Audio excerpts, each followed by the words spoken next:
It is absolutely, and it was a wonderful conversation.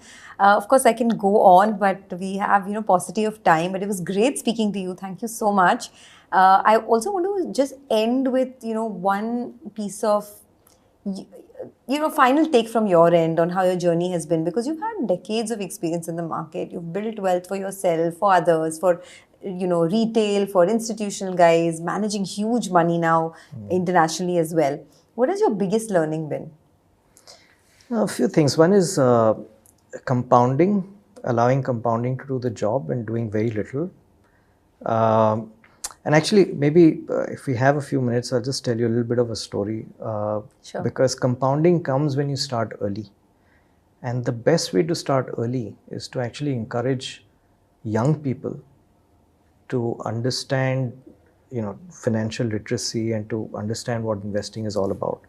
I honestly believe it should be part of core curriculum in schools because, for your entire life you will work very hard, but all your savings have to be invested finally. Correct. And if you have to therefore understand investing, because that is really the compounding that you will do for all of the hard work that you're doing. So, I'll give you an example of what I had done. So I have two nieces, and many years ago, this is now over 15 years ago probably, I got into a arrangement with them where I said, I'm going to give you pocket money, right? So I said, I'll give you 3,000 rupees a month. With that 3,000, there are three things you have to do. 1,000 you have to invest in a company. 1,000 you have to give to a charity, and 1,000 is what you get to actually spend as your pocket money. Now, the only thing to get your next month pocket money is you have to tell me what company you bought and just what they do. I don't expect an analysis or anything. Just what is the company doing? And typically, they would tend to buy something that they could relate to, right, as a young kid. So that was one. The charity part was which charity you gave it to and why. Why could you relate to that charity? And the spending part, no questions asked. You do whatever you want with that money.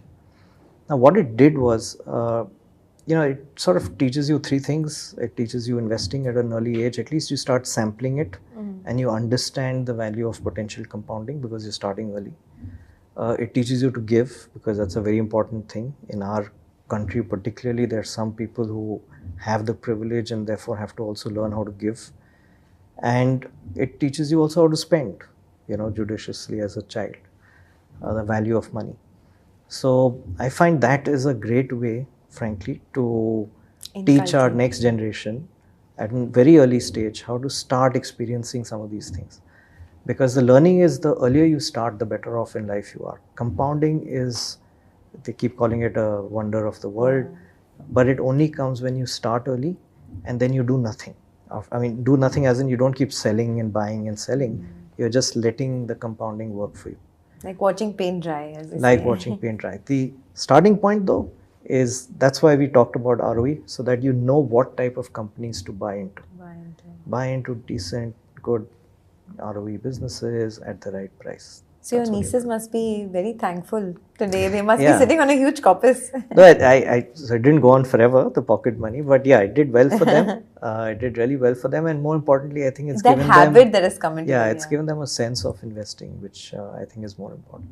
Yeah, I mean, even when I started, there was someone who kind of helped me with, just inculcating that habit. And today it's like fitness, right? Yeah. Only if you start, then after 10 years is when the fruits start to show. Absolutely right. So that's a great analogy, actually. It's like financial fitness. That's what it is. Yeah. But Anup, thank you so much. And we're definitely going to do a round 2 because this has been a very good learning series, like an explainer series on, ratios which people find very hard to sort of understand and then move forward in their stock picking journey. So thank you so much for your time. Thank you. Thanks, Sonia. Thanks for having me.